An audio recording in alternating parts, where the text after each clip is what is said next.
"What's that in the sky?" A phrase heard far too often to rule out the possibility of aliens on Earth. Unidentified flying objects come in all shapes and sizes. Some are found to be our usually secret crafts, while others remain unexplainable. Most of these UFOs share several reoccurrences. Over time, thorough research has been carried out on the subject to help us identify just what their similarities are. Ufologists worldwide have now established an official checklist answering the question, what makes a UFO undeniably alien? Whichever way we look at it, 2021 was a remarkable year for the UFO subject, mostly due to the highly anticipated Pentagon report, a report that neither confirmed nor dismissed the existence of these unearthly craft. There is no doubt that the subject of UFOs has been taken more seriously in recent years. More often than not, news reports on the subject are no longer tongue-in-cheek or of an outright mocking nature. And with disclosures on the rise, this will only continue. Indeed, interest in the subject is arguably higher than it has been for decades. When studying UFOs, researchers use a system called the Five Observables, 5 specific traits of these strange and unknown vehicles. What is interesting, although not surprising, is that these traits match descriptions from many UFO accounts that span decades. This perhaps adds a little more credibility to both those reports and the 5 observables themselves. So what are the 5 specific traits of these mysterious vehicles that are seemingly shared by most and are unique to them? The first observable is an object's ability to overcome the Earth's gravity, and they do so with no visible means of force. They also have no wings of any kind. In short, according to our understanding of aviation, they shouldn't be able to fly. It's worth noting that countless reports of UFOs speak of this seemingly anti-gravity technology. For example, many witnesses of these strange objects state that there's no visible means of propulsion, no wings, nor even a vapor trail of some kind. Could this be the kind of technology that results in their perfect silence? What's also interesting is that many whistleblowers have stated similar things. The most notable is perhaps Bob Lazar, who made some startling revelations in the late 1980s. He claimed that he'd worked for several years with alien technology. He also offered insights into how UFOs traverse the planet, in effect manipulating gravity. He stated that these alien crafts use antimatter reactors that created their own gravity field, adding that it was this technology that makes manipulation of space and time possible. He said that the alien vehicles he'd worked with had 3 gravity amplifiers on their underside, which would focus their energy to a specific destination, actually transporting that destination to the vehicle. He explained that this bending of space-time was like having a big stone sitting on a sheet of rubber. The gravity field then pulls the desired destination to it. When the gravity amplifiers are shut off, the destination returns to its former position, taking the object with it. While Lazar regards the propulsion methods of these highly advanced crafts through space as relatively easy, he believes that traveling through the Earth's atmosphere is much less so. Lazar claims that both the strong gravitational pull of Earth, as well as the intense weather systems, interfere with this technology. So, if we assume this information is accurate, this might be why these highly advanced vehicles seem to crash occasionally while roaming around our planet. Of course, whether Lazar is correct is another story. We simply need more evidence. In light of the official suggestion that these unknown objects are using technology to overcome the Earth's gravity, it's worth keeping an open mind. The second observable is sudden and instantaneous acceleration. According to many UFO reports, objects can seemingly go from standing still to instant movement. And if that weren't enough, they also have the ability to change direction instantly. By our understanding of physics, should a human attempt to pilot one of these objects, they simply wouldn't survive the G-forces and would ultimately be crushed to death. Perhaps even more intriguing, according to radar operators who've tracked these objects, they can descend from the sky at more than 30 times the speed of sound. Again, this is unheard of in terrestrial aircrafts. We're about to look at the 2004 USS Nimitz case, one of the key contributors for prompting this apparent new attitude towards the study of UFOs. Some of those involved have reported very specific details of these strange objects' movements that have contributed heavily to the Five Observables. One of the pilots who was sent to intercept the strange craft that day was Squadron Commander David Fravor. He states that the movements of the object resembled a ping-pong ball. Furthermore, radar operators noticed that it went from standing position to 60 miles per hour before traveling at 3,600 miles per hour. That's almost 3 times the speed of the FA-18 Super Hornet. These kinds of description can be found in multiple UFO reports, and not just reports from the ground, but reports from other pilots, commercial, private, and military, who've made eerily similar claims. This perhaps gives both the official and the civilian reports some degree of credibility. So when these crafts are traveling faster than the speed of sound, you'd expect a sonic boom, or at least some kind of vapor trail. However, these objects often shoot off rapidly without leaving anything behind, no impression whatsoever. There have been many UFO cases where the objects in question have simply disappeared within seconds without any trace. And once more, these reports come from both professional pilots and members of the public who've witnessed these strange objects from the ground. In fact, many of the close proximity sightings on Earth suggest the ability to go from touching the ground to becoming nothing but a dot in the sky within seconds. If that's true, the object would have to be traveling at breakneck speed, and this is usually in complete silence.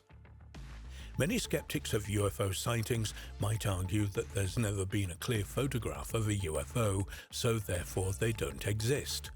But several photographs do exist. It's also possible that some kind of low visibility or cloaking device is being utilized by extraterrestrials. This is certainly evident in the findings of those who put together the Five Observables. Looking at the notes and research of Bob Lazar, it's important to note why he thought some people simply do not see these strange crafts, even though they're hovering overhead. He says it all depends on where that person is standing on the ground relative to where the object is in the sky. Let's use an example.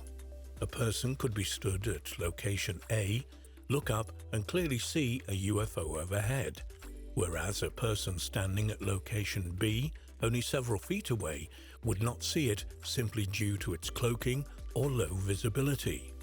In many of the reports from the USS Nimitz incident, it was stated that a strange haze appeared around the craft, making it difficult to see clearly. Was this a form of cloaking? If these crafts do have the advanced capability not only to hide from radar, but also to make themselves invisible to the human eye, then it suggests a highly advanced technology. They could be moving around our skies a lot more than we might think. Most intriguing of all, they appear to have the ability to travel through the air as well as on and under the water. How can some of them do this instantly without reconfiguring their structure? If we return to the USS Nimitz incident of 2004, witnesses stated that the UFO was hovering over the sea, causing a disturbance under the water's surface. Similarly, sonar operators later reported that they spotted a strange object moving underwater around twice as fast as a typical nuclear submarine. Surprisingly, there's been a growing consensus among UFO researchers that the depths of the planet's water might be an important key to unlocking the mystery of UFOs and aliens. Many UFOs are spotted near, over, or under the water. The fact that these futuristic vehicles can travel underwater as efficiently as they travel through the air adds a certain amount of credibility to such reports. So while we don't know what these objects are, or where they come from, we do know from the details provided that they far exceed the technology we have on Earth.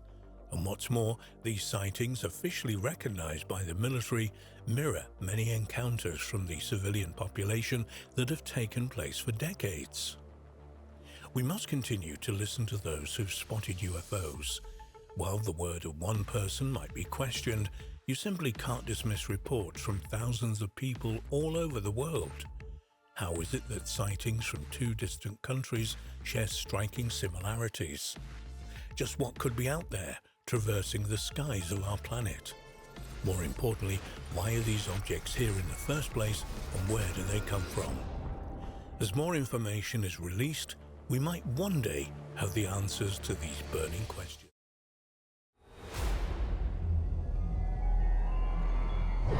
The story of Alishenko, the alien baby discovered near a small village in Russia, is without doubt one of the most unsettling but curious accounts on record. One that would result in missing evidence, strange and questionable deaths, and unanswered questions. Indeed, the account of Alishenko, including just who or what this strange creature was, remains as much of a mystery now as it did at the time it unfolded. According to most reports, one hot summer evening in 1996, in the small Russian village of Kyolenori near Kitsum, Russia, an elderly lady named Tamara was walking in the woods when she heard what she first believed was a small animal moving around in the trees. She turned to try to locate the direction the noise was coming from. As she was doing so, the sound turned to one that was more akin to a small child crying. She eventually located where the noise was coming from and began to approach it. To her disbelief, she saw a small creature, a child that had seemingly been abandoned. She quickly removed her shawl, reached down to pick up the child and wrapped it in it. She quickly returned to her small apartment and named the baby Alishenko, and essentially began to treat as if it were her own offspring. The following day, however, when Tamara's daughter-in-law, who was also called Tamara, visited following a phone call from the elderly woman, informing her that she had a new baby, she was horrified by what she saw. She would later describe the creature as being something that was not from this planet, and certainly didn't appear to be a human baby. The old lady's daughter-in-law found Alishenko's appearance decidedly unsettling. She recalled how it had a head that was too big for its body and onion-shaped. What's more, it had large eyes and only a small hole in its face that appeared to be some kind of nose. However, most disturbing of all, though, was when the elderly lady gave it food. The younger Tamara would later recall that she didn't once see the creature's mouth move while being fed, and that it appeared to suck up the food it was given. She would elaborate that it didn't eat the food as much as it consumed it. Regardless of her concerns as to exactly what her mother-in-law had found in the woods that night, Tamara left without incident. However, word of the strange creature soon got out around the village, not least because of the old lady's own accounts of her new baby. Although it isn't certain if one of the villagers reported her or if the authorities became aware of these rumors, but several weeks later, the elderly lady suddenly became ill. So much so, in fact, that she was hospitalized and ultimately admitted to a mental institution due to her odd behavior, and even odder statements of having left a baby at home in her apartment, claims hospital staff dismissed as crazy ramblings. It is here where there are several variations on what happened next. Most importantly, though, and a detail that remains constant throughout the slightly differing visions, is that the younger Tamara returned to her mother-in-law's apartment several days later. To her horror, she discovered Alishenko now dead. She would contact a mutual friend, Vladimir Nerdinov, who met her at the apartment. The pair were unsure of what to do and who to contact. Ultimately, they decided to inform a local policeman, Vladimir Bendlin. Although he was more than perplexed by the account they offered him, when confronted with the morose remains, he agreed to have them examined. He would take the remains to Dr. Irina Yermolevya, whose conclusions were that they were the mummified remains of a disfigured child, possibly a far-reaching consequence of the 1957 nuclear Kishtim disaster. However, when Bedlin asked another medical assistant, Lyubov Romania, to perform an examination of the remains, the conclusions were far different. Romuanova was an expert in child deformities, and her overriding findings were that the remains were simply not human. She would point out 20 key differences and anomalies in the skull of this creature, for example, and a human one, perhaps not least, that the creature's skull consisted of 4 separate bones with sharp edges, not at all how a human skull would be, disfigured or not. A short time after these findings, the rumors of an alien baby escaped the confines of the village and seeped out into the wider population of surrounding cities and eventually to other countries.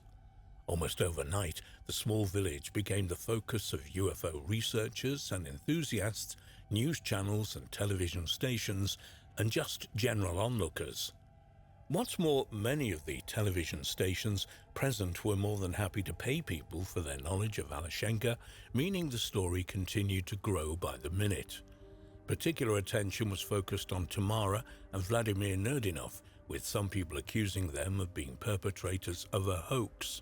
However, there was no evidence that either had gained monetarily from their claims. And what's more, tests on the remains had proven that it had indeed once been living tissue. Essentially, whatever Alishenko was, it was once alive. It was around this time that the case took a turn of sorts. Respected UFO researcher Boris Zolotiv arrived in the village. More importantly, he offered to have DNA testing undertaken on the remains. Bedlin agreed, and they were handed over to the ufologist, the remains never to be seen again. Incidentally, several months after he took charge of the remains of Alishenko, Zotolov was tracked down by a television station that had taken an interest in the case. He would offer, perhaps bizarrely, that his assistant was driving the remains to the lab when a UFO landed right in front of their car. What's more, the occupants got out of the craft and took the remains with them. How truthful the explanation offered for Alishenko's disappearance is open to debate. Some people have put forward that Zolotov arranged for the sale of the remains for financial gain, while others suggest that rather than aliens landing on the road to take charge of the remains, they somehow found their way into the possession of the Russian Secret Intelligence Service. We will likely never know for certain exactly what happened to them or where they might be today. There were, though, several final twists to the tale.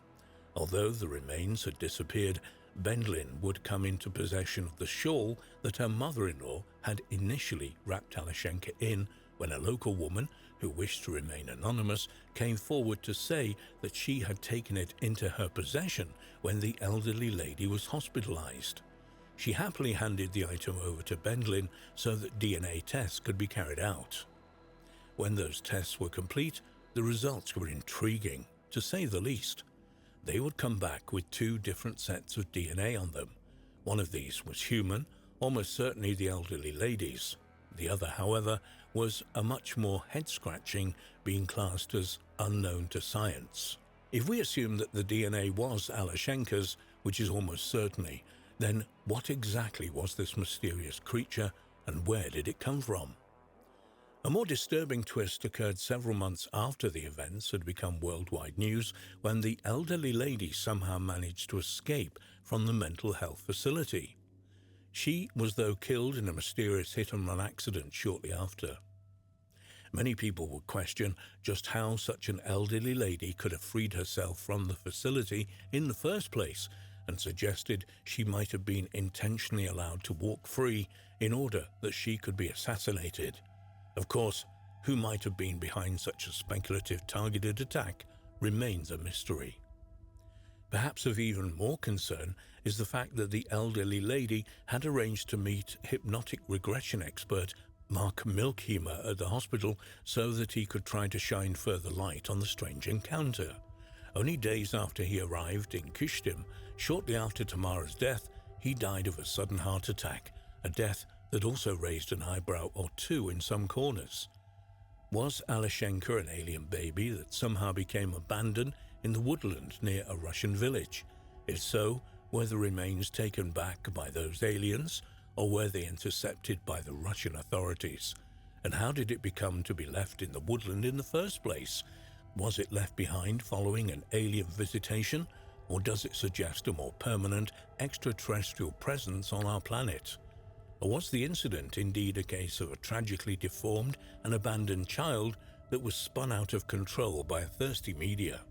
The truth is, the tale of Alishenko will likely remain shrouded in mystery for the foreseeable future.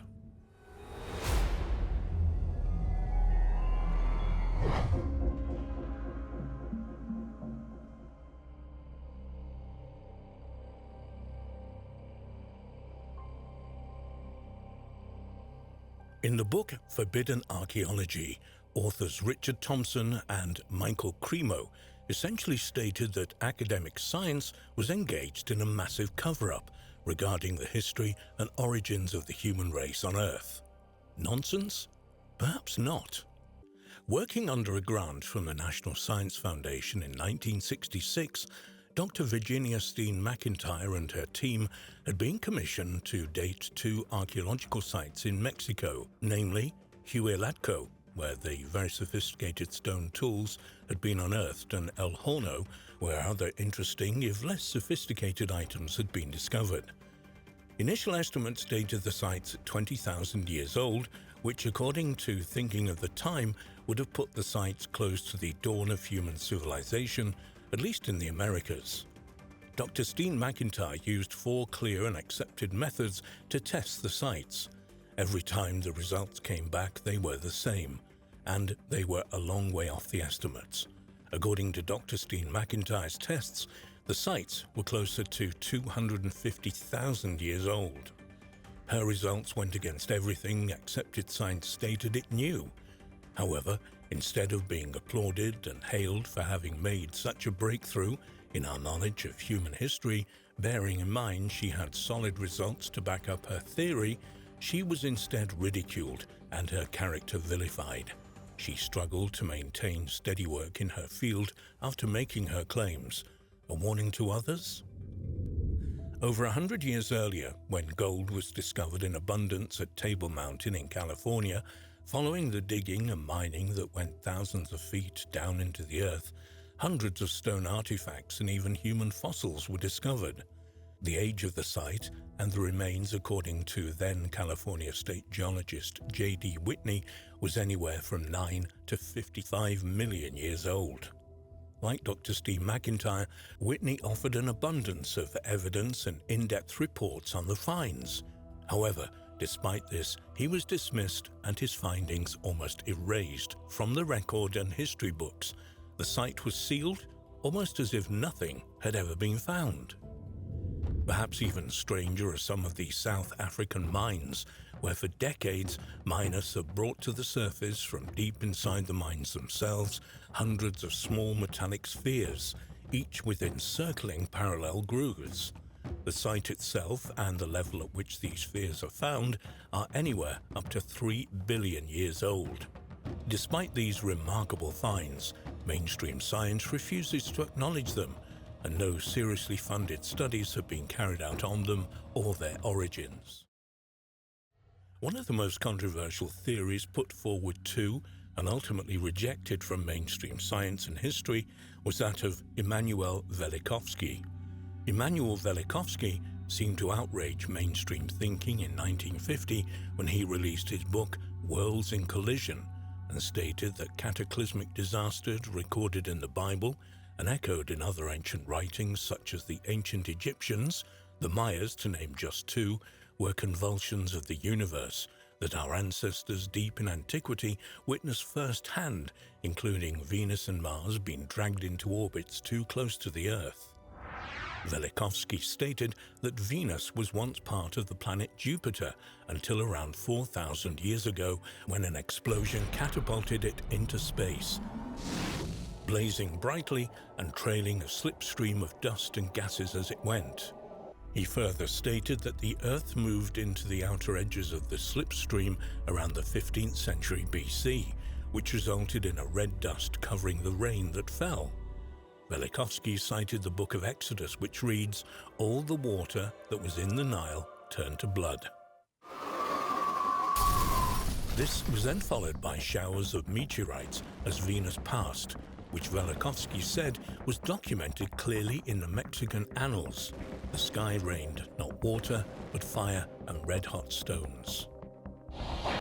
As Venus passed on its way, Earth was pulled off its axis by the gravitational pull, and hurricanes and massive floods took place on Earth. The Caixinha of Brazil wrote that heaven and earth changed places, and Persian records state that 3 days of light was followed by 3 days of darkness. Velikovsky even went on as far to say that it was at this moment in time when Moses led the Israelites across the Sea of Passage, whose waters had parted, he claimed, due to gravitational and electromagnetic forces between the two planets, and for the same reason they came crashing back to their rightful place, covering the seabed.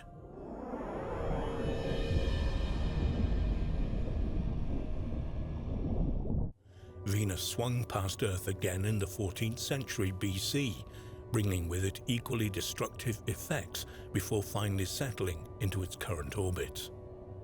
In the 8th century BC, however, Venus this time came too close to Mars and pushed it into an orbit that clashed with that of Earth, and did so every 15 years until 687 BC, when it finally settled into its own orbit. Again, Velikovsky offered proof of these accounts from the Bible and ancient writings, including the following from the Chinese bamboo books that stated, "The stars fell like rain and the earth shook." He also pointed to the fact that it seemed to be around this time in history that Mars replaced Venus as the prominent, most powerful god in both Roman and Greek cultures. Indeed, even the scar on Mars was cited as being the result of electromagnetic energy between the two celestial bodies that had all but collided.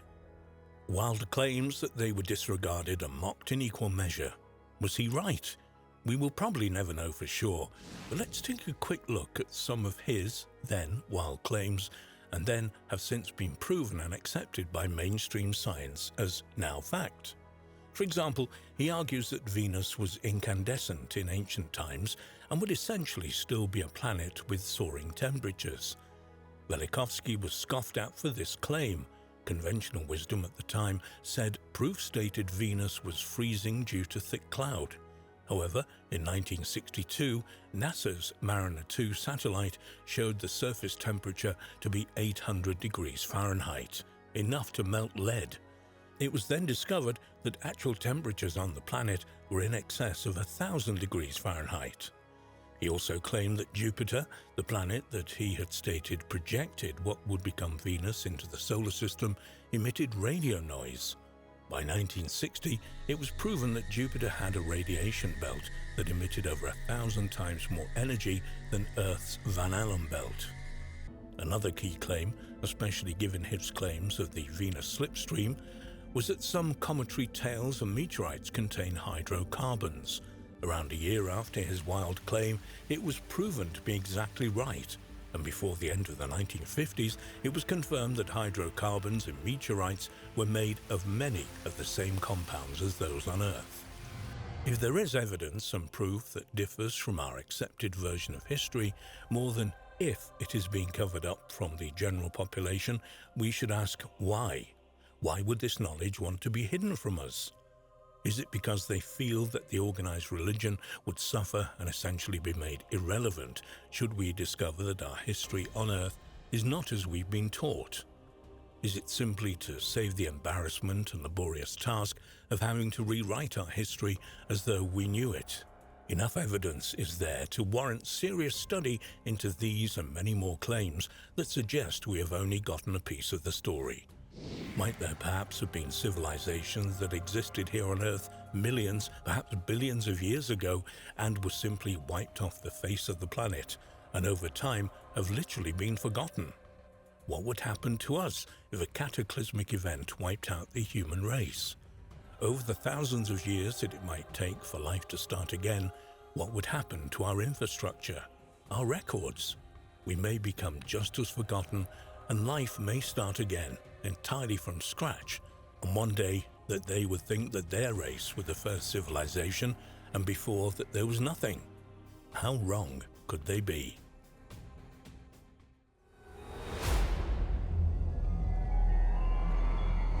The Nommo are primordial ancestral spirits in Dogon religion and cosmology, though some researchers are convinced that they may in fact be aliens. In one story of the Dogon of West Africa, an ark descended to the ground, bringing advanced amphibious beings known as the Nommo. These beings gave the Dogon advanced information about an invisible companion to the star Sirius, which was extremely heavy and made of a special metal not found on Earth. It would one day be known to astronomers as Sirius B. The Dogon are an ethnic group of around 600,000 people, most of who live in the rocky hills, mountains and plateaus of the Bandiagara escarpment in the Middle Plateau region of Mali. The ancestors of the Dogon came from the area of Mandi in southwest Mali and northeast Guinea that was the center of the 13th century Mali Empire. After the collapse of this empire, the Dogon migrated to their current rocky home. The cliffs and difficult terrain where the Dogon settled offered effective protection from raids by slave traders coming from the desert, though they also resulted in the isolation of communities. When Mali became a part of French West Africa in the 1890s, the slave raids ended, and the Dogon were able to expand into the plains around the plateau. Unfortunately, this migration separated the Dogon from their religious sites, making room for Islam and Christianity. But the Dogon are still known for their intricate cosmology and extraordinary rituals that go with it. Their mask dances are now tourist attractions. Indeed, after a mask has been used in these ritualist celebrations, it is no longer considered sacred and is often sold to tourists. Dogon religion is devoted mainly to worshipping the ancestors and the spirits they encountered when they migrated across the western Sudan. For every 60 years, the Dogon perform a religious ceremony called the Sigwi, corresponding to the duration of the life of the first Dogon ancestor. The ceremony occurs when the star Sirius appears between two mountain peaks and is celebrated over 7 years, during which time the great mask is carved from a single piece of wood.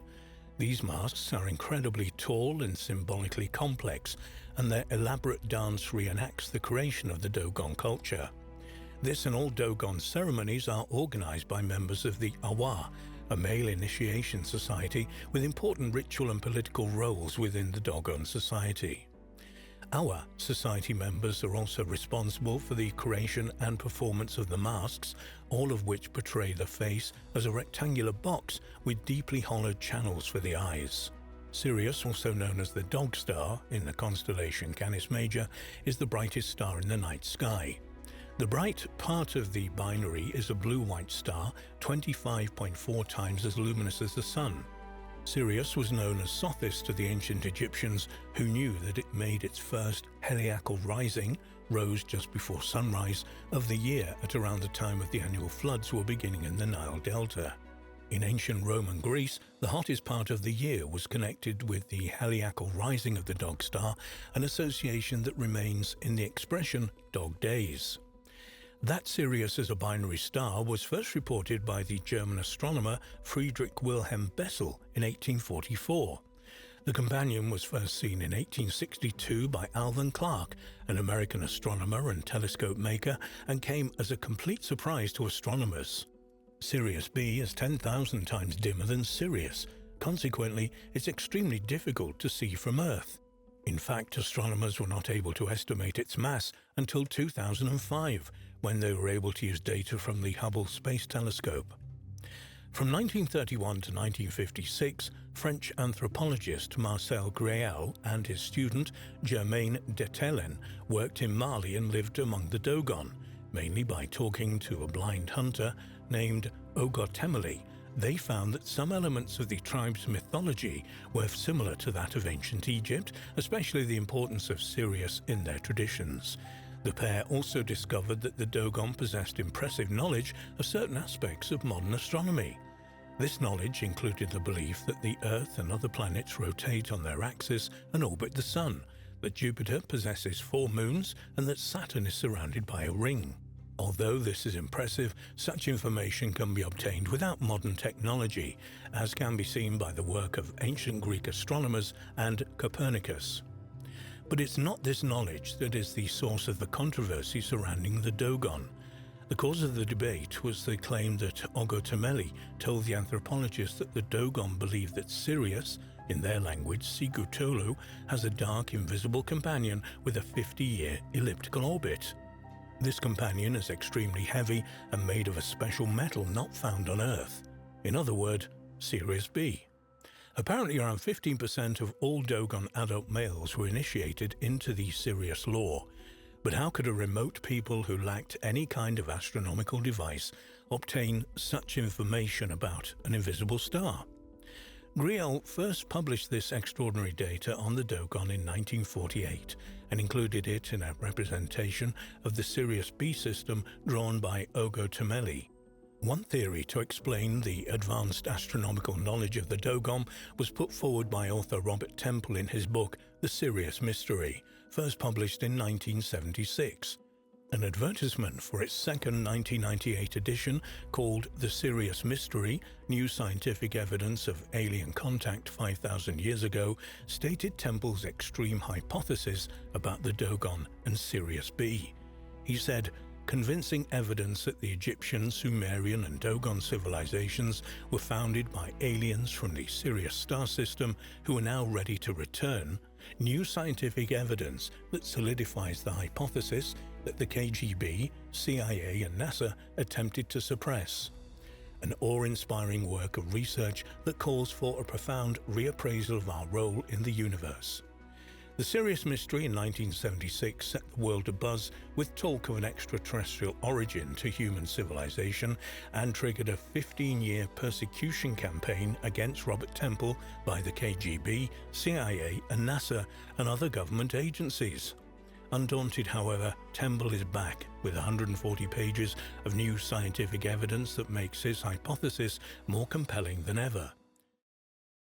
Many authors have speculated on the subject of extraterrestrial contact, but never before has such detailed evidence been presented. Temple applies his in-depth knowledge of ancient history, mythology, Pythagorean physics, chaos theory, and Greek to a close examination of the measurements of the Great Pyramid of Giza, which was built to align directly with the star Sirius. He concludes that the alien civilization of Sirius and our own civilization are part of the same harmonic system and are destined to function and resonate together. His findings warrant a profound reappraisal of our role in the universe. Temple's book also states that thousands of years ago an ark descended to the ground with great noise and in a swirling wind and brought amphibious alien beings known as the Nommo to the Dogon. It was these beings who told the tribesmen about Sirius B. The Dogon were also told that the Nommo lived on a planet that orbits another star in the Sirius system. This account follows Dogon mythology fairly closely. In Dogon tradition, Nommo was the creator spirit who emerged with a female twin and several more pairs of Nommo from the cosmic egg Amma. The first Dogon primordial ancestors were thus bisexual water gods created in heaven by Amma and descended from heaven to earth in an ark. Many scientists reacted to Temple's claims by saying that the advanced knowledge about Sirius probably came from Western visitors who discussed astronomy with the Dogon priests. The priests then added this new information to their older traditions. They also pointed out that Griel was an amateur astronomer and could well have used his knowledge to rationalize the rather disorganized Dogon traditions that even tribal members could not agree on. In 1995, two French researchers, Daniel Benest and J.L. Duvent, had an article published in the journal Astronomy and Astrophysics entitled "Is Sirius a Triple Star?", which suggested that there was a small third star in the Sirius system. They believe the star may be a type known as a red dwarf and probably has only about 0.5 the mass of Sirius B. Some researchers have wondered, could this newly discovered star be the home of the Nommo? Does the mythology of the Wajina tribes in Australia offer proof of the ancient astronaut theory? Creation stories about sky beings from the clouds and cave paintings that look like typical grey aliens of our modern world have some people convinced this is very much the case. Could there be more truth to the notion that extraterrestrials landed in what we recognize today as Australia and sparked the Wandjina tribes? And were these extraterrestrials the gods in the creation stories and myths of these indigenous people? The three Wandjina tribes, the Worara, the Nagarinyin, and the Wunabul, had a history that went back thousands and thousands of years, and was one that was uncontaminated by the outside world until the late 18th century, when the arrival of European explorers on the shores of Australia occurred. And perhaps because of this, the creation stories and legends of the Wandjina are particularly thought-provoking. Without a doubt, one of the most compelling reasons to contemplate whether the tribe's roots go back to extraterrestrial contact in ancient times is some of the cave paintings that reside in the Western Kimberley region of northwestern Australia. This artwork is said to date back at least 4,000 years, if not earlier. The similarities between these figures painted somewhere around 2000 BC are undeniably similar to how we would perceive a grey alien being in the modern world. They clearly depict, for example, a head larger than their frame would suggest, as well as a pale, white-grey skin and larger black eyes. Did creatures such as these visit the ancestors of the Wandjina tribe thousands of years ago? While the depictions could be nothing but coincidence, we have to accept that these ancient people would have drawn exactly what they saw. Were the people drawing what we would recognize as a grey alien in the modern world? We should note that perhaps researchers as well as members of the Wandjina people themselves reject the notion that these cave paintings represent alien entities, and instead claim they are simply representations of nature and the natural world their ancestors were surrounded with. It isn't merely the artwork, however. Many of their creation stories are similarly thought-provoking. For example, the first Wandjina people were said to be sky beings or spirits from the clouds, who came to Earth from elsewhere in the Milky Way.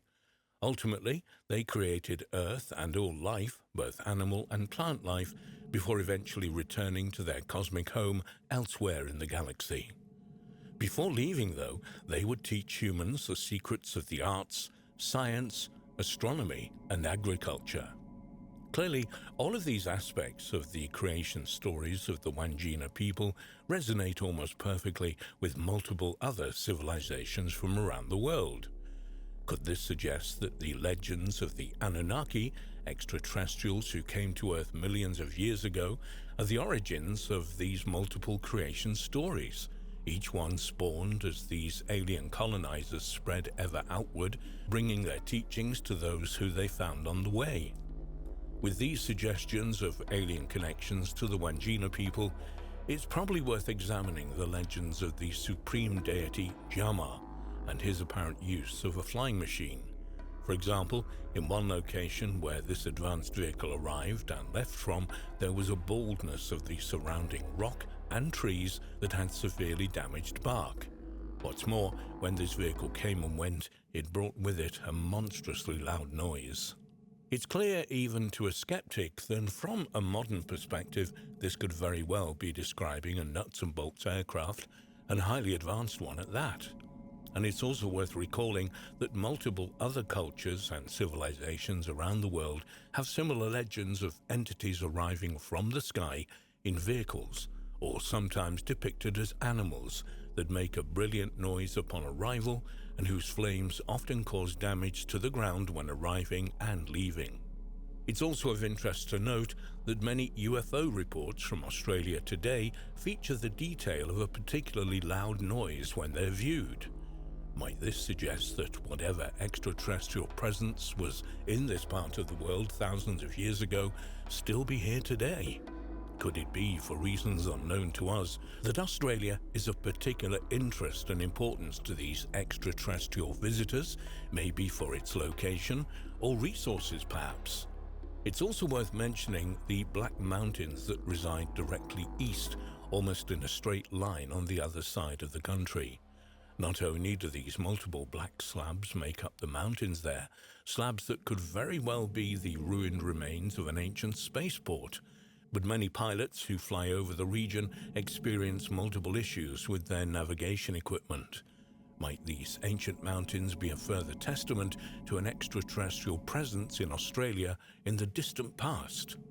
What is of further interest to those who believe ancient extraterrestrial contact with the ancestors of the Wandjina people is more reality than myth are recent archaeological discoveries that would appear to corroborate at least certain Wandjina legends. Perhaps the best example would be the discovery of the remains of megafauna in the region. This matches very well the accounts of extraordinary large mammals in the Wandjina legends that state once shared the land with them. What's more, while mainstream scholars suggest that the northwestern parts of Australia were likely populated as far back as 60,000 years ago, the result of migrating peoples from Africa, the remains of objects at some sites in the region, suggest an origin that goes much further back to around 175,000 years at the very least. In fact, some researchers have suggested dates even earlier than that.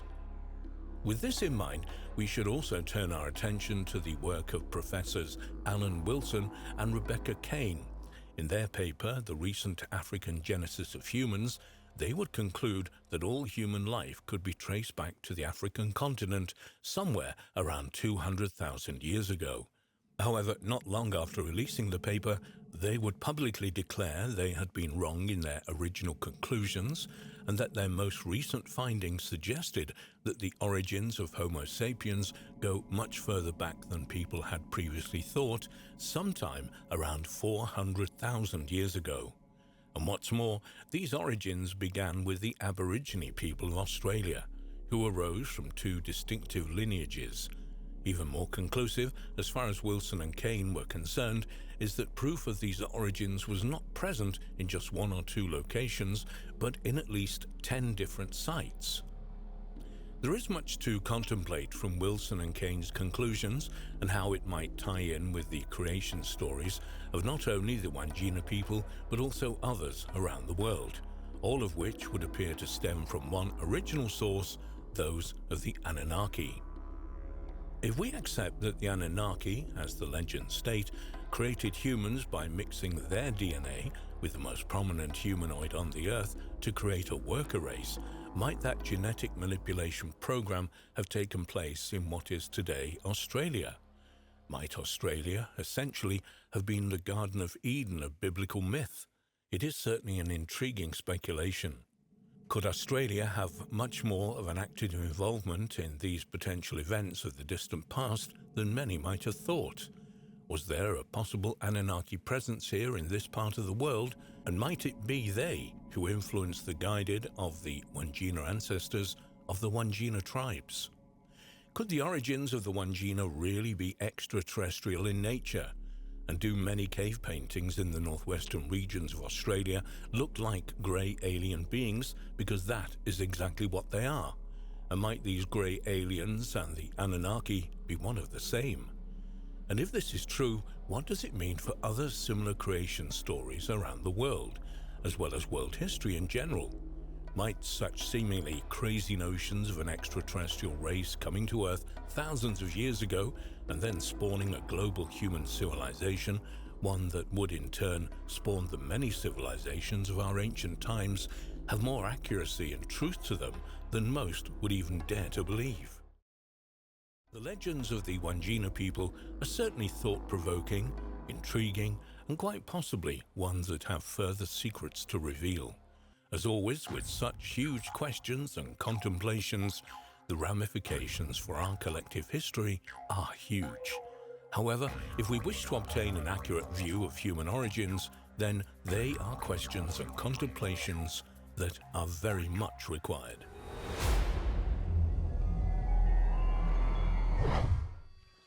The San Fernando Valley is no stranger to UFOs. There's been quite a large number of incidents reported over the last 20 years. Strange balls of light and even large triangular crafts have been sighted. Though a thorough investigation have been carried out numerous times, these mysterious objects remain unexplained. But as you'll discover, those who have witnessed UFOs may go on to have far more unusual encounters. Nobody knows for sure what these mysterious beings were doing in the area of a local school. It's almost surprising that they didn't engage with Susan, even though they came more or less eye to eye.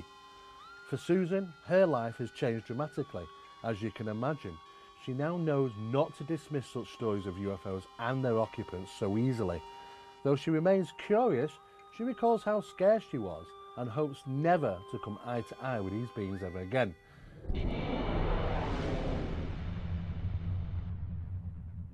Many people believe that alien encounters take place only in remote areas. Nothing, however, could be further from the truth. In fact, aliens seemingly turn up in some of the most unexpected places. For example, the following incident involves an encounter that took place in the front courtyard of an elementary school in the middle of a densely populated suburb of Los Angeles. It also involves one of the clearest and most extensive descriptions of alien beings researchers had ever investigated, which all started with a UFO sighting a few years earlier. The witness, Suzanne D., worked as an art designer within 10 miles of where her encounter took place. Suzanne was attending Northridge University, earning a bachelor's degree. She lived with her mother and brother in Van Nuys in Southern California. Actually, her ordeal began with a very dramatic UFO sighting near her home in the San Fernando Valley. What's interesting about this sighting is that the UFO was seen hovering over the highly technical Lockheed and Hughes aircraft installations and the Van Nuys Air Force Reserve Base. It was a summer night in 1980 when Suzanne and two friends witnessed a triangular formation of lights hovering in the sky. As an artist, Suzanne is a trained observer with an acute eye for details and an incredible memory. Because of this, she's able to fully describe her encounter. As she says in her own words, "It was a beautiful night, very clear, and it was very warm.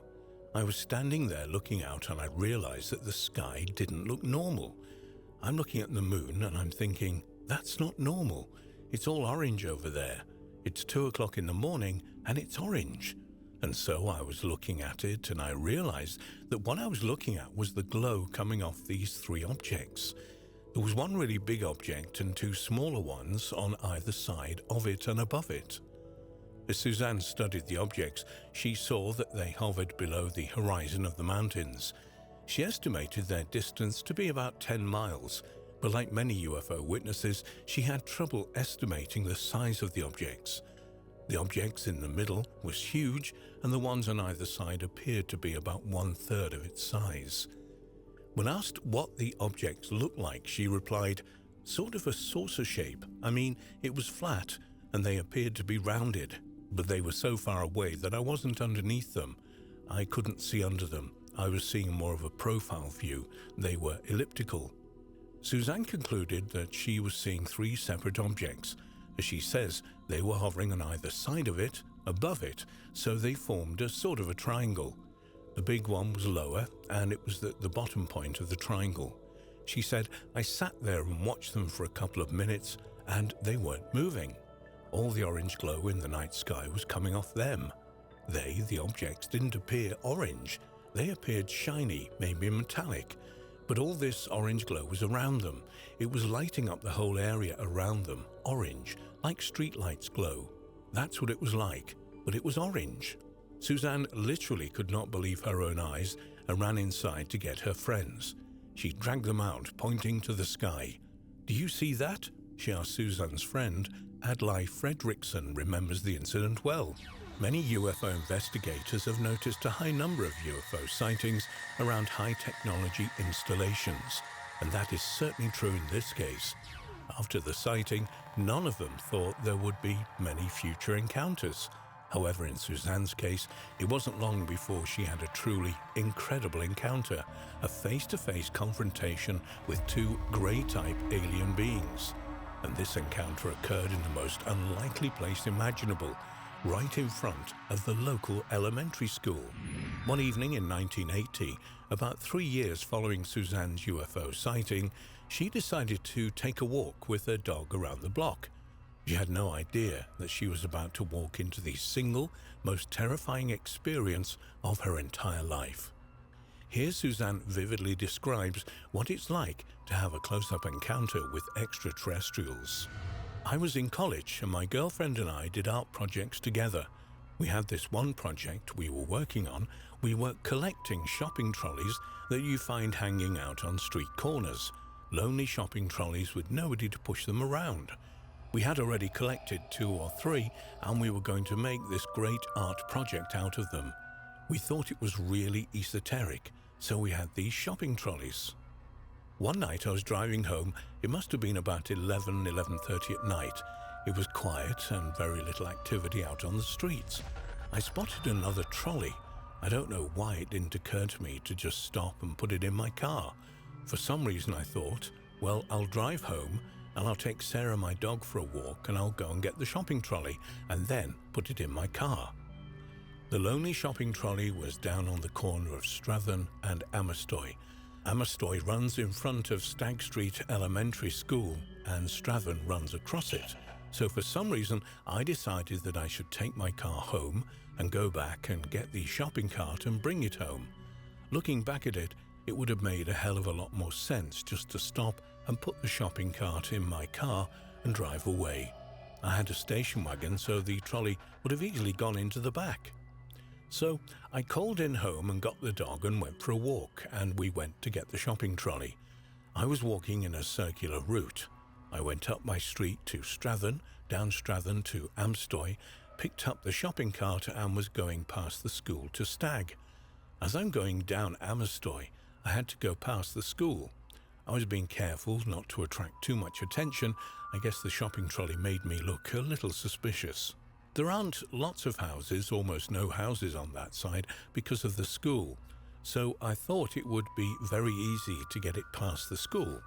So I'm making my way past the school and I got up near the front of the school gates where the administration block was. There, an open area, a theatre, and the administration area and the kindergarten, all on the school frontage and right in front of the theatre. There's a big illuminated open area with a flagpole. So I'm coming past there and I'm thinking I'm totally alone and I'm not going to be seen by anybody. Then I looked to my right and realized that there were 2, what I thought at first were people. I thought there were just 2 people standing there talking.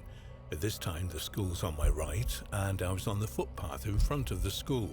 It was at this point that Suzanne first began to realize that something strange was happening. She could understand 2 people standing in front of the school, but when she looked at them, she noticed immediately that something was horribly wrong with the way the people looked. At first she thought they were children and didn't pay too much attention, but as they got closer, she realized that there was no way they could be children. They looked much too different. Suzanne continues, "They were facing each other. As I looked at them, I started to notice they were kind of strange. They had on these dark green jumpsuits. They had really big heads, and they weren't very tall. They were like my height, about 5'4", but I wasn't really impacted with their presence until they turned to look at me. They turned simultaneously away from each other and both towards me without moving their feet. They just sort of hovered and turned." At this point, investigators asked Suzanne to describe exactly what the 2 figures looked like with all the details she could remember. She proceeded to give one of the clearest and most complete descriptions they'd ever heard. In Suzanne's own words, "Okay, the heads were really big. They were abnormally large, like twice the size of a human head. The skulls were grossly exaggerated. They didn't really seem to have any ears or nose, and they seemed to have some slight indication of a mouth. They had really big eyes.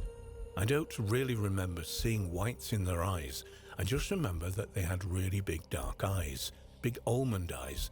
Their heads were, well, it was like they had a big crease in their head, like 2 lobes. It was like you could see the lobes of their brains sticking out. Their arms were just hanging at their sides. It seemed like they had hands and their skin was all just pale, really, really white, like they could have been dead. They were so white. You know, if they had been human, they would have been dead. I don't remember seeing any feet, and their jumpsuits were all this dark olive green color, and it came up like a mandarin collar around their necks, and it was just very plain. I didn't notice much of anything. At the point when they turned to face me, I was parallel with them.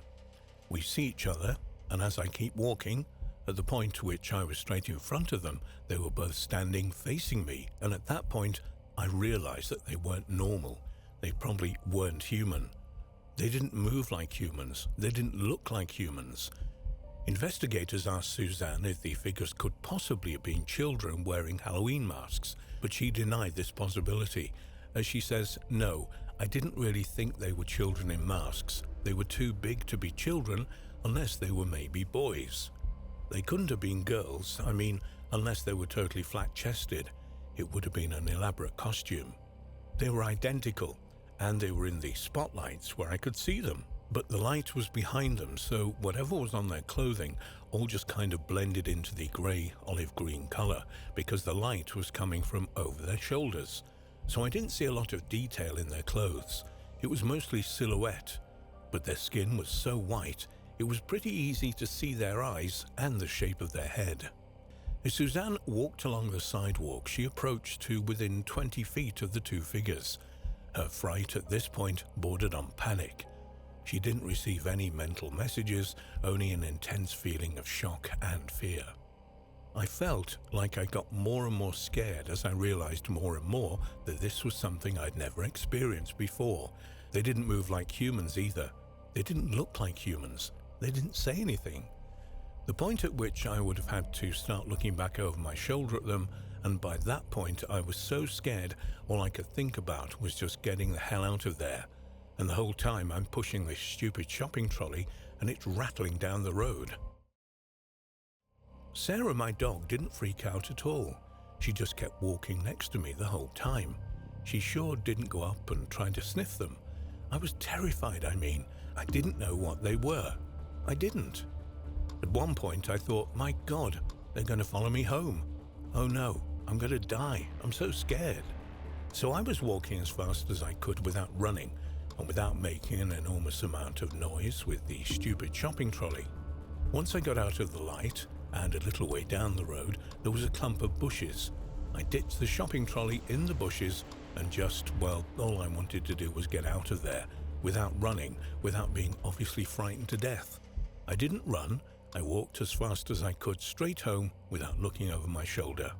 I felt that they were right behind me the whole time, but I didn't look over my shoulder. Suzanne's encounter with extraterrestrials, although extremely frightening, was actually totally benign. They never hurt her, followed her, or made any aggressive actions. Her fear was based solely on her own shock at seeing something so totally out of her normal experience. In fact, the shock of seeing them was so great that Suzanne says it was like being woken up when you're awake. At the time of the encounter, Suzanne had no idea what she was seeing. She'd never read anything about UFOs, and her knowledge of the subject was limited to her own recent sighting. Yet her description of the alien beings matches the descriptions of other witnesses, detail for detail. The large bald heads, the short stature, the white skin, the large almond eyes, the total lack of visible ears, nose and mouth, the greenish jumpsuits, the alien's identical appearance. All of these details corroborate exactly with other reports of which Suzanne knew nothing. In fact, Suzanne simply assumed that it was a unique experience. It bewildered her to such an extent that she told nobody about it for several years. One detail that absolutely astonished Suzanne was the way the figures moved in perfect unison. This detail has been observed over and over again by other witnesses. The alien abduction researcher Bud Hopkins had written a book entitled Intruders, where he lists several cases that involve the simultaneous leaning, blinking, and stepping of alien creatures. It's as if they are so telepathic that they're able to predict each other's movements. Still another detail that adds to the authenticity of her account is how it began. Suzanne had the totally illogical impulse to delay the picking up of her shopping cart until she could return to it and push it home. Her hindsight showed her how illogical this impulse was. Suzanne, of course, had no idea that many other people's encounters often begin in the same way. Preludes to many missing time abductions often include bizarre impulses to drive or walk to certain areas. Suzanne had no idea how close she was to having a full-blown contact. As far as she knows, she didn't have any missing time. She had no nightmares of the incident, nor has she found any mysterious scars on her body that might indicate an abduction-type experience. She does admit, however, that it is possible that her experience was more extensive than she can remember. She doesn't remember the exact time she left her home, nor the exact time she returned. However, if she did have missing time, she has no desire to undergo hypnosis and dredge up memories of an experience that was already considerably traumatizing. One detail that made Suzanne doubt she saw aliens was the lack of a UFO. It wasn't until much later that Suzanne even connected her previous UFO sighting to the concept of extraterrestrials, simply because there was no craft associated with this encounter. She does admit, however, that it would have been quite easy for a large craft to have landed in the enclosed playground of the school. It may seem incredible that her encounter took place in front of an elementary school in a crowded suburb. However, as many UFO researchers will tell you, this is not at all unusual. Many have investigated several other encounters that have taken place in the oddest locations, including hotels, condominiums, on freeways, even inside hospital rooms. It seems that the aliens have reached such a high level of technology that they can easily elude detection. In fact, less than 2 miles from the school, an entire family experienced a dramatic series of UFO encounters that started with simple sightings of star-like objects darting about the night sky and became dramatic bedroom visitations by grey-type aliens, and culminated in at least 4 abductions, complete with bizarre experiments and a baby presentation aboard an alien craft. All this, of course, took place over a densely crowded suburb in the San Fernando Valley.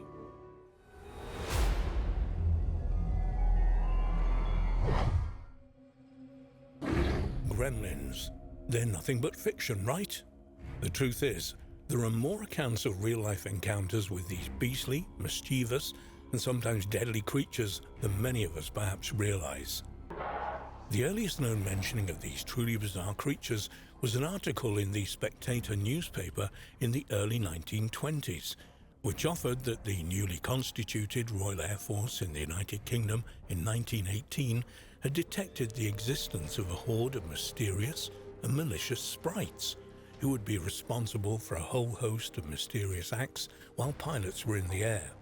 Perhaps the earliest recorded encounter with these obscure beings took place in 1923, when a British pilot was forced to crash-land his aircraft into the waters off the English coast. He would later state that his reason for doing so was due to a tiny creature which had followed him aboard his plane. The bizarre entity had played havoc with his ability to control the aircraft, eventually forcing him to ditch the plane in the sea. One of the most unsettling accounts on record concerning potential real-life gremlins, though, occurred in San Diego, California in the summer of 1939. A record of the incident can be found in the book Our Haunted Planet, where John Keel relays an account first published in the magazine Flying Saucer Review by Jerome Clark. According to the report, a United States military cargo plane left the runway at Marine Naval Air Station in San Diego on its way to Honolulu in Hawaii. To begin with, the flight was textbook, with no reason for concern. Then, 3 hours after takeoff, several panic distress calls were received by the control tower in San Diego before the cargo plane went completely silent. All attempts to re-establish contact with aircraft went unanswered. Then, a short time after the distress calls were received, the strange situation took an even more bizarre twist. Much to the disbelief of those at the naval base was the sight of the aircraft returning to the runway where it had taken off from a little over 3 hours earlier. Personnel watched as the aircraft approached the runway and made a perfect landing, eventually coming to a stop. Within moments, emergency response units were approaching the aircraft, as well as a security unit who quickly gained entry to the plane. They were not all prepared for the scene that would greet them. All of the crew were dead, each of them having a huge gaping wound in their torso, as if they'd been ripped open by a mysterious clawed beast. There was a similar damage done to the interior of the aircraft. Even stranger, any of the security units who happened to touch these damaged parts of the plane would suffer a mysterious skin infection in the days that followed. The strangest and most bone-chilling discoveries, however, were made in the cockpit of the aircraft. There, the security unit found the pilot and co-pilot both dead, and both with the 45 automatic weapons in their hands, with several empty shell casings on the floor around them, as if they had spent their final moments firing at an unknown attacker. There was also a distinct thick odor of rotten eggs, something that is often noted at various encounters ranging from UFO sightings to the appearance of ghostly entities. Just how the pilots had managed to land the aircraft before succumbing to their deaths, and who the mysterious attacker was and where they had gone, remains unexplained. The encounter on the US cargo plane is far from the only one. In fact, as the 1940s unfolded and the Second World War took hold around many parts of the planet, many more apparent accounts with real-life gremlins surfaced. Interestingly or not, many of these encounters occurred during reconnaissance flights, which took place at particularly high altitudes. Consequently, the conditions were much more pressured and in colder atmosphere. Whether these high-altitude conditions contributed to the many reports is a topic of debate for some. The Ministry of Defense took these reports so seriously, however, that they at one point suspected the sightings of these creatures were the result of German forces. This was the case until the British and American Air Forces shared information, eventually realizing that they were each suffering from the same phenomenon, and furthermore, following the end of the war when Allied forces had access to German records, they discovered that German pilots had reported the exact same encounters. In fact, one of the most unsettling, if intriguing encounters involved an American pilot known only as LW. It was while LW was piloting a Boeing B-17 aircraft when he heard a strange noise that appeared to be coming from the aircraft's engine. He also noticed that his navigation equipment was suddenly malfunctioning. It was as he was going through checks of this equipment that he noticed a truly bizarre creature looking at him through the cockpit window, clinging onto the outside of the aircraft. He would later describe the creature as having grey-green pointed ears and eyes that glowed a bright red colour. Most unnerving of all, however, was that the mouth was full of truly razor-sharp teeth. The pilot looked on in disbelief as a second, almost identical creature appeared on the nose of the aircraft. A moment later, LW snapped back into his senses and immediately began to dive before levelling out again, repeating this several times until the disturbing creatures seemingly lost their grip on his aircraft. After eventually landing his aircraft, LW decided he would keep the bizarre encounter to himself. However, he would later hear several fellow pilots speaking of seeing an almost identical beast, which prompted him to make an official report to his superiors. A researcher who gathered several further Second World War encounters with apparent real-life gremlins was John Laming, who spent considerable time with both British and Australian aviation industries. One of these encounters was of Captain Wickner, who was delivering an Avro Lancaster bomber to an airbase in the United Kingdom in August 1944 when his engines suddenly cut out without warning. Using all of his experience as a pilot, Wickner managed to guide the plane to an emergency landing at the next available airbase. However, as soon as the plane's wheels touched the runway, the engines roared into life once more. Even stranger, Wickner was replaced as the pilot to deliver the plane, which was placed under armed guard until the replacement pilot arrived. Did the authorities know more than they let on?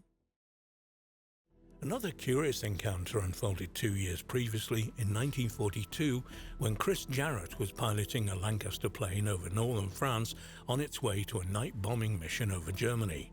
However, before reaching its target location, the plane's engines suddenly failed, one at a time, until all four of them had died.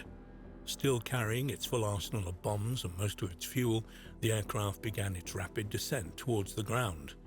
At a complete loss as to why the engines had ceased working so suddenly, Jarrett launched himself from the stricken plane, landing just in time to see the aircraft disappear over a hill in the distance before it became enveloped in flames as it impacted the ground. These engine failures, most often with Lancaster bombers, occurred more than records might officially state, and rumors among the pilots and Air Force personnel blamed these mysterious creatures gremlins. Interestingly or not, in the years that followed the end of the Second World War, reports of these creatures began to slow down dramatically, eventually stopping altogether. Although we should note that, according to some researchers, many military authorities would forbid the respective pilots from speaking of any such encounters around the same time, which might explain the sudden slowdown in encounters. While all of the encounters we have examined so far have taken place in the air, arguably one of the most well-known encounters with apparently goblin-like entities that could be very well perceived as gremlins occurred on land at an isolated residence in Kentucky on the evening of August the 21st, 1955. Interestingly enough, around the same time the aerial encounters began to slow down. On the night in question, the Sutton and Taylor family were enjoying an evening at the Suttons' home when, following a sighting of a strange glowing object that appeared to land in the nearby woods, they found their house surrounded by bizarre troll-like creatures with rat-like ears, long arms and clawed fingers and a row of sharp teeth. What followed was a standoff of sorts between the families and the strange creatures, which saw several shots fired at them by some members of the household. Bizarrely, the bullets appeared to bounce off these creatures as if they were made of bulletproof material. These menacing entities eventually retreated, and the entire episode remains unexplained almost 3/4 of a century later. Might the bizarre creatures that terrorized the two families that night in Kentucky have been the same mysterious entities that had harassed so many pilots in the air while in flight over the previous decades?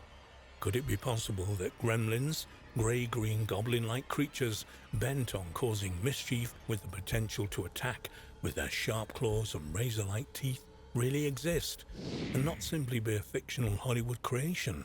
And if so, when will they show themselves again, and where?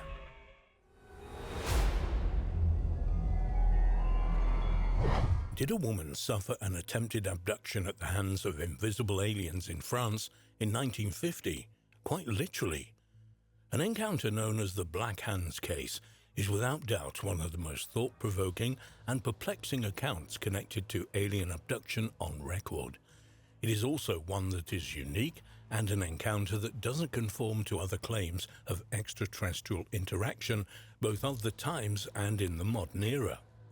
According to the account, at around 4 p.m. on May the 19th, 1950, an unnamed woman was near the River Loire in Cours-les-Bas in France when she noticed a bright light, similar to a star, moving across the sky. She continued to watch this bizarre aerial anomaly until it came to a sudden stop. It remained motionless for several moments before rising into the sky, stopping and remaining still once more. Then, giving off a slight flash, the object disappeared high into the air with great speed. As perplexed and intrigued as she was, the woman, by and large, put the incident out of her mind. That is, until the following afternoon when she was walking along the river once more, she witnessed a similar light moving overhead, exactly as she had done the previous afternoon. This time, though, the light would come much closer to the woman. In fact, the light came so close that it almost enveloped her completely. Then, things turned even stranger and decidedly more ominous. To her shock and belief, the woman watched as two black-gloved hands emerged out of the light and reached towards her. She noticed how they had a yellow tint to them and were seemingly very strong.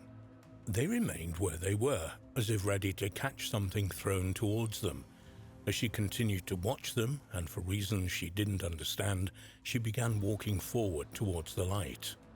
Almost as soon as she did so, the hands, with no visible arms, reached out and took hold of either side of her head. And what's more, They did so, violently squeezing hard on each side and shaking her head, and in turn her entire body in a jerking motion.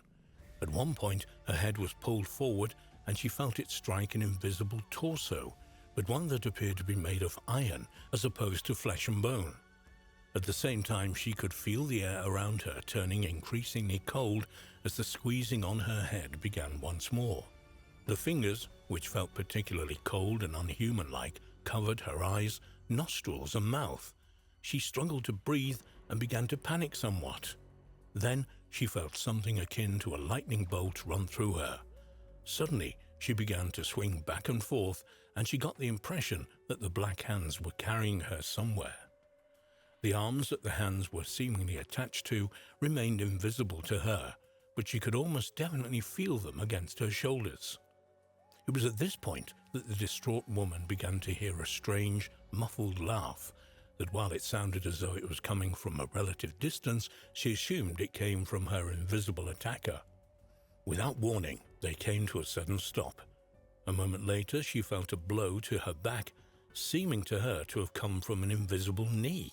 So hard was the blow that it forced her to the ground, where a pressurized force immediately settled on her and forced her to lay down flat. After a moment or two, she was moving around, this time being dragged along the ground. This continued for several moments before they came to a stop once more. After several seconds, she heard a voice speak in French. It said, "There she is, we got her." Another voice replied, but this one was too muffled and too far away for her to make out what it had said. Before she could contemplate anything else, she found herself being dragged along the ground once more. This went on for some time, causing her to panic again. Just as she thought she was about to lose consciousness, the dragging stopped. She was free of the invisible grip and found herself laying alone in the middle of a field. She quickly checked her purse and found that all of her money was still there. Robbery, then, was not the reason for this obscure attack. She then got to her feet, brushed herself down, and quickly scanned her surroundings, fully expecting to find the person who had dragged her here to be watching her. However, there was nobody else there, and she was completely alone. Or at least she thought so. Just as she was beginning to think that her bizarre ordeal was over, she noticed a section of the grass in front of her pressed down, as if an invisible foot had just stepped there. She braced herself, expecting an invisible grip to seize her. However, nothing else happened, and all she could hear or feel was the wind blowing around her. She looked down at herself and realized that she had cuts and scratches on her arms and legs, while she could feel what appeared to be a burning sensation on her back. What's more, all of her muscles ached, and she had a bitter, metallic taste in her mouth. As she looked around, she noted a light in one of the houses by the river. She started out towards it. However, after taking only a few steps, a blinding white light flashed before her eyes.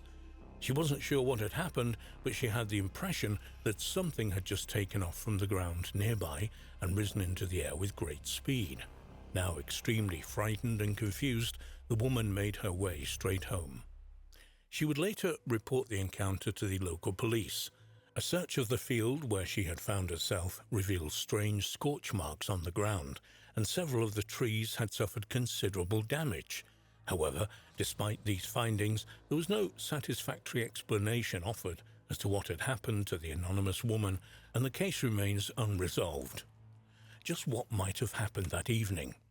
There are several possibilities for us to consider. Might it be that this unfortunate woman was the victim of an attempted alien abduction? If this is the case, why wasn't she taken on board a futuristic craft like many others who make such claims? And if aliens were behind this bizarre and unsettling attack, for what purpose was it carried out? It appeared that no experiments or communication took place. In fact, the whole episode seemed to revolve around the testing of some kind of technology that allowed someone or something the ability to physically take control of someone from a destination far away. Might we consider then that her tormentors, that late afternoon near the River Loire, were not of an extraterrestrial nature but were in fact human? We might recall that the witness heard somebody speaking in her native French stating that we got her. Might this suggest that she was the unwilling participant in the testing of some kind of futuristic technology, one that allowed a person to physically grab and then control somebody from afar? We might also recall that while the witness could hear the voice of whom she presumed was her attacker clearly, the reply she heard was muffled and seemingly much further away. Might this also suggest some kind of remote technology with some kind of bizarre out-of-body remote control experiment taking place from a secret location many miles away? We know, for example, that remote viewing has been the subject of studies by various intelligence agencies around the world for decades. Might it be that this encounter with the black-gloved hands was another branch of these experiments, ones that allowed some kind of physical interaction? Or might those behind the attack on this mystery woman not have been extraterrestrial or human, but beings from another dimension? Might the light she witnessed, a light which grew much larger as it got closer, have been the result of a portal opening, and so allowing an interdimensional creature to reach through from their realm of existence into ours? And if so, was this an intentional crossing of dimensions on their part, or something that was a one-off opening of such gateways? Of course, regardless of who or what was behind the attack, perhaps the most important question would be, for what purpose was it carried out? Was it merely an opportunistic assault, or might there have been an agenda adhered to that is simply unknown to those who have investigated the case? The fact is, we are unlikely ever to know just what took place to the unnamed woman in France that spring afternoon in 1950. The account, though, continues to fascinate researchers today, almost 3/4 of a century later.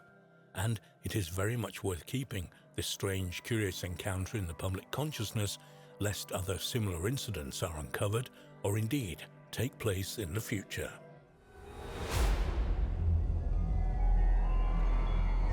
Beginning in October 1939, the residents of Provincetown, Massachusetts, began hearing of bizarre and unsettling encounters experienced by the children of the town.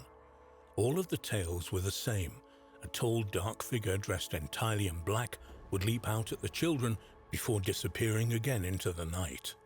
Perhaps most unsettling of all were the menacing figure's glowing red eyes. To begin with, the townsfolk put the children's tales down to a combination of imagination, a mild case of hysteria, and the fact that Halloween was just around the corner. However, when a young woman came forward saying that she too had seen the bizarre figure, the sightings were treated a lot more seriously. This unsettling creature began to be referred to as the Black Flash, and for a time, the sightings and encounters with it gripped the entire community. It was during one late October evening when a local resident, Mary Costa, was making her way through the town. Now the summer tourists had gone, the area was a lot quieter and much more peaceful at night. However, that peacefulness was about to be swept away. Out of the corner of her eye, Mary noticed a shape leap out of the nearby bushes. By the time she had focused her attention on the figure, she realized it stood at least 8 feet tall, had glowing eyes and pointed silver ears. This disturbing figure stared at Mary for several moments before leaping high into the air, jumping and springing from walls and buildings until it was out of sight. She would run to a coffee shop a little way ahead whose light was one of the few on in the street. She told those inside what she'd seen, and despite several of the customers doing a search of the immediate vicinity, there was nothing to be found of the mysterious figure. She made a report to the police a short time later, and while they did indeed record the incident, they didn't take it too seriously. However, Mary's would be just the first of many reports to reach Provincetown law enforcement. Almost all of these reports were identical in detail. All mentioned a tall figure dressed in black, with some witnesses recalling seeing a cape. All claimed the figure had bizarre pointed ears and eyes that glowed. Some would even state these were blue, while others reported seeing red eyes. Even stranger, the figure's presence was usually accompanied by a strange buzzing sound, like that of a fly or a bee. And of course, almost against the laws of physics, the figure could jump high into the air and leap great distances. As if to make the police's job even more difficult, who were already struggling to keep up with the surge of sightings of the mystery menace, Reports would often come in from two different locations at the same time. This suggested to them that this creature, whatever it was, could either move at exceptional speeds or there was more than one black flash. The vast majority of the encounters were also almost identical. This curious creature would leap out at people when they least suspected it, stare at them for several moments before disappearing out of sight, usually taking long leaps and jumps. However, some incidences were a little more intense than others. For example, one witness, Charles Farley, claimed to have fired his gun at the obscure creature, and what's more, he stated that he'd hit it. However, rather than fall to the floor, the figure simply laughed and then leapt over a particularly high fence and disappeared. Another witness, who remained anonymous, claimed that he was backed into a corner by the figure and so had no option but to throw a punch at it. When he did, though, the tall brute caught his fist in midair before crushing it in its grip, forcing the witness to the ground in pain. Before it disappeared, the witness saw bizarre blue flames coming out of its mouth. In fact, this detail about the blue flames emerging from the figure's mouth is particularly intriguing. It's hard to examine these enthralling, if strange, tales of the Black Flash of Provincetown without looking at the similarities to Spring-Heeled Jack, an almost identical assailant who terrified Victorian England for much of the 19th century. Aside from similarities in dress, Spring-Heeled Jack, as his moniker would suggest, had the ability to leap over tall walls and even buildings. What's more, many witnesses claim to have seen blue flames emerge from his mouth. Were these two creatures, separated by location and time, one and the same? Or might they perhaps be two different people but connected by the same secret technology? And if so, where is the technology now? Positioned near the northeastern coast of the United States and still feeling the effects of the Great Depression, the region's fishermen would tell of witnessing German submarines off the Atlantic coast, an obvious sign to them and many others throughout the United States that America would likely end up becoming involved in another war in Europe, despite the promises to the contrary of President Franklin Roosevelt. In the opening weeks of 1939, in the Wood End region of Provincetown, a bizarre sea monster would wash up on the shore.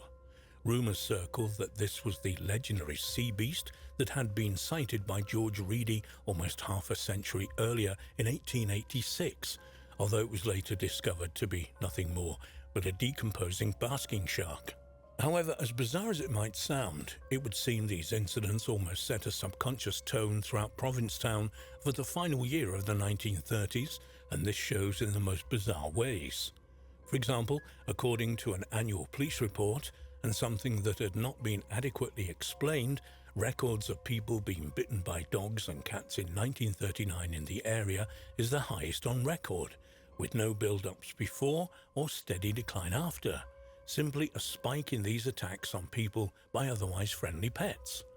Even more concerning, and again with no obvious reason why, a sudden surge of arson attacks plagued the town throughout the month of September, just before the sightings of the Black Flash began.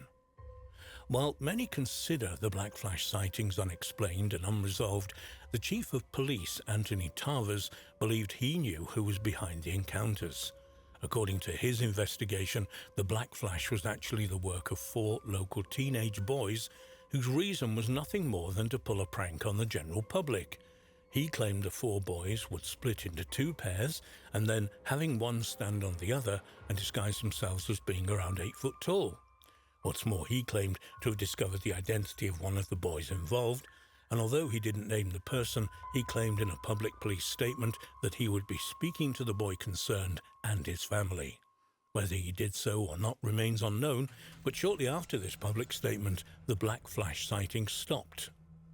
To some, though, regardless of the reasons why the sightings ceased, Tarver's explanation simply didn't hold water.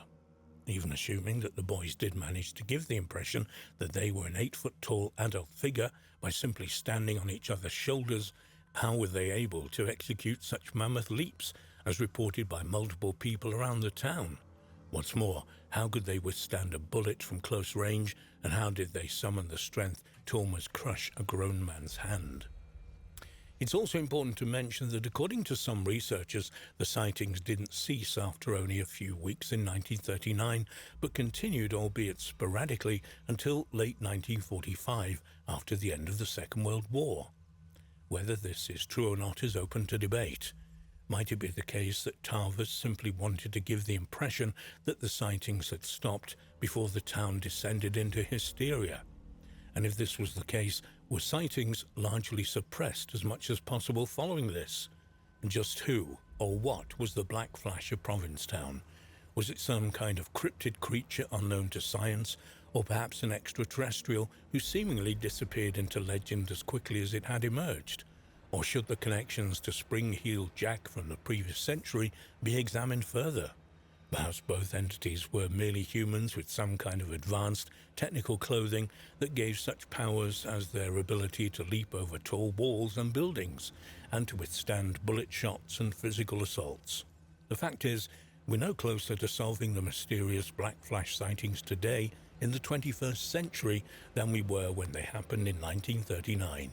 For now at least, all possibilities remain on the table, and the search for the identity of the Black Flash of Provincetown continues.